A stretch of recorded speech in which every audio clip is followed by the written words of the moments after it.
expect increased trade negotiations, since you've announced the 50% tariff? No, not until we get it resolved. Bharat अपने किसानों के, पशुपालकों के और मछुआरे भाई बहनों के हितों के साथ कभी भी समझौता नहीं करेगा।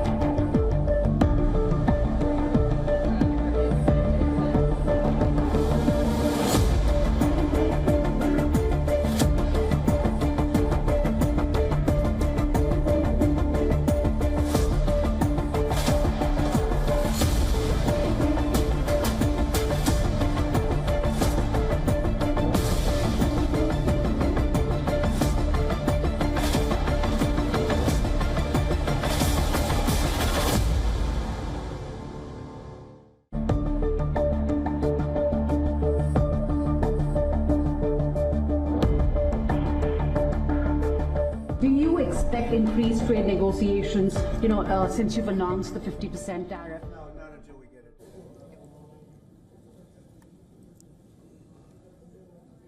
A tariff storm is raging. New Delhi is arming itself for economic counterfire. Donald Trump's sudden 50% tariffs on Indian goods have jolted decades of diplomacy. While talks continue, New Delhi is quietly loading its arsenal of economic, strategic and geopolitical options. If America wants to squeeze, India is ready to press back hard. New Delhi is faced with a stark choice: bend to Washington's will or retaliate hard with powerful measures of its own. Let's explore how India holds a strong hand with 5 potential moves that could inflict serious pain on the US economy and its geopolitical ambitions. First, the defense juggernaut grinds to a halt. India can freeze multi-billion-dollar US military contracts, from advanced fighter jets to cutting-edge drones. Boeing, Lockheed Martin would watch their Indian big-ticket purchases vanish. Second, America's pharmaceutical lifeline gets severed. India supplies nearly 40% of America's generic drugs, the medications keeping millions of Americans alive and healthy. A strategic export halt would actually trigger nationwide medicine shortages, sending healthcare costs spiraling. It would hurt Indian exports, but it could look for alternative markets, as Indian pharma is in a high demand around the world. Third, India stands to reduce its import of US crude oil and rough diamonds, 2 vital commodities, while Trump is pointing out India's oil imports from Russia as a reason for the additional 25% tariffs. The fact of the matter is that crude oil imports from the US increased by 30% in financial year 2024 to 25, and India also imports $2.5 billion worth of rough diamonds from the United States. And if India decides to stop the imports of these 2 commodities, it would hurt the American economy. New Delhi can source these from alternative markets. Fourth, the nightmare scenario unfolds. China, Russia, India forging an economic trinity. This access of economic power could bypass dollar-denominated trade entirely, in a way, accelerating America's currency decline while creating alternative financial systems that could sideline Western institutions. Things are moving thick and fast. Indian Prime Minister Narendra Modi, in fact, spoke to the Russian president just a short while back. And this comes a day, remember, after India's national security advisor was warmly welcomed by President Putin at the Kremlin. President Putin would also be visiting India later this month. That's not all. New Delhi has announced that Prime Minister Modi would be visiting China for the SCO summit. And Beijing issued a statement saying that he is warmly welcomed. Now, along with South Africa and Brazil, India is the founding member of the BRICS alliance. The Brazilian president also held a long conversation with the Indian Prime Minister.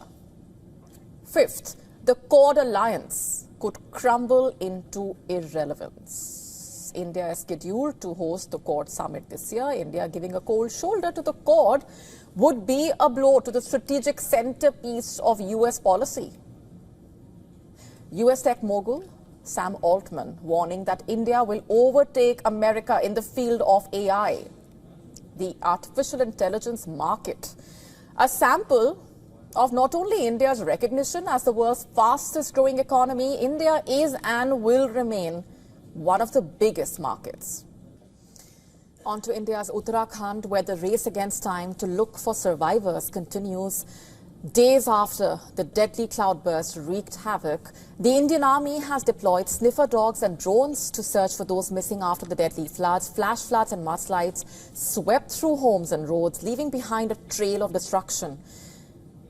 In Uttarakhand's Dharali village, nearly 400 people have reportedly been rescued, earth-moving equipment and excavators deployed for rescue work, dog squads at work in that intense mission to rescue survivors.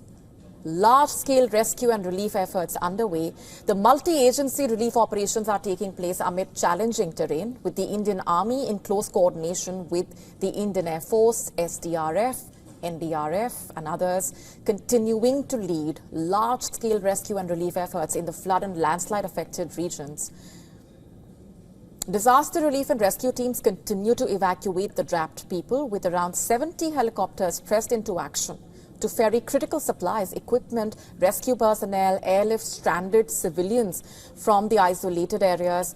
The National Disaster Response Force deployed 18 teams to assist in rescue operations. The Indian Air Force assets also have been pressed into action following the floods. Chinook and helicopters of the Indian Air Force, along with C-295 AN-32 transport aircraft evacuating civilians, airlifted 20 tons of relief material. It's been impressive how the army has been providing assistance to families, delivering relief efficiently. Everything transformed drastically in an instant. You've come this far, and the situation has been quite challenging. Excavator machines also being used to reach people trapped in the debris. Additional army columns, along with army tracker dogs, drones, logistic drones, earth-moving equipment moved to hasten the efforts. Military helicopters were flying in the essential supplies, as well as picking up those stranded after the roads were swept away, even though rain and fog made flights difficult. Earlier in the day, the Uttarakhand Chief Minister reviewed the relief and rescue operations in Dharali and gave the necessary instructions to the officials on restoration of road communication and electricity, as well as food supply. And earlier, the Chief Minister said the flood was caused by an intense cloudburst of rain and that rescue teams had been deployed on a war footing. On Tuesday, remember, a deadly cloudburst swept away a large part of the Dharali village with mud, debris and a rapid flow of water, leaving at least 5 dead, many still missing.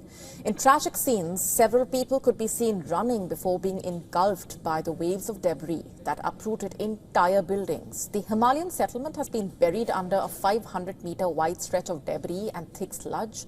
In some places, the mounds of rubble reaching up to 50 feet high, tall enough to completely bury a 3-story building.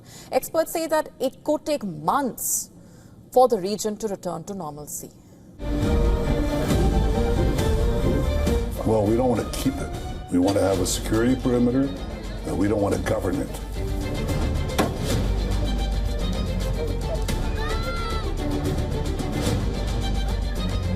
We don't want to be there as a governing body. We want to hand it over to Arab forces that will govern it properly.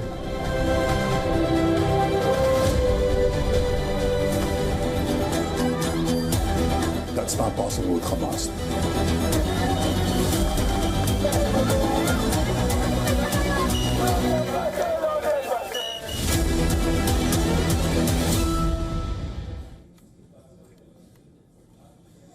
There's a growing storm of concern from within Israel, from the Hamas as well, globally, over Israeli Prime Minister Benjamin Netanyahu's plan for a full-scale Gaza takeover.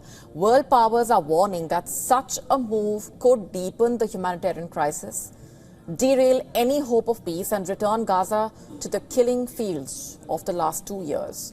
Hamas termed the takeover plan a new war crime, blatant coup against negotiations, and a continuation of genocide, quote unquote. The group accused Netanyahu of using the hostages as political leverage quoting, "This criminal adventure will cost it dearly."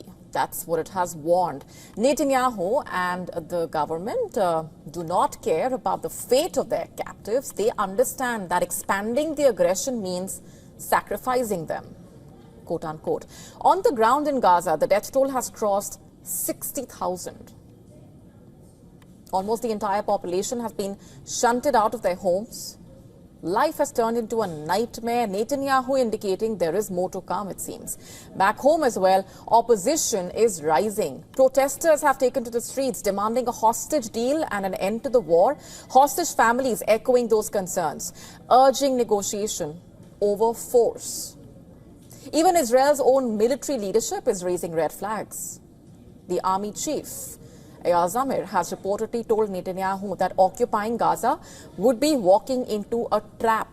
He warns of soldier exhaustion and the high risk to the remaining hostages, many of whom may not survive a full-blown offensive.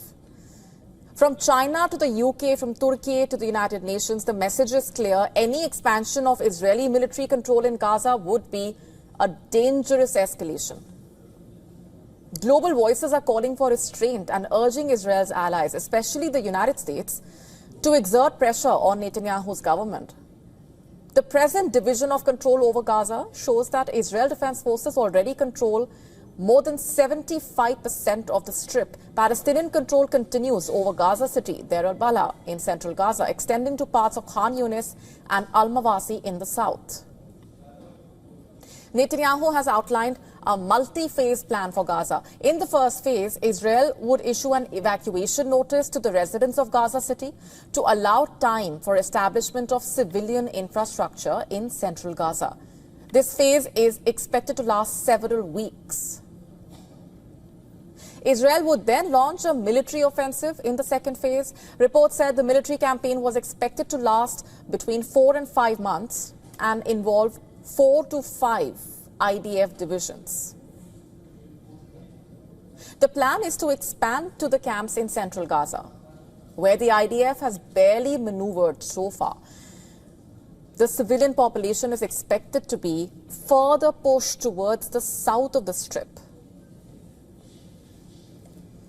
while maneuvers take place in areas where hostages are believed to be held, with efforts towards avoiding any harm to them.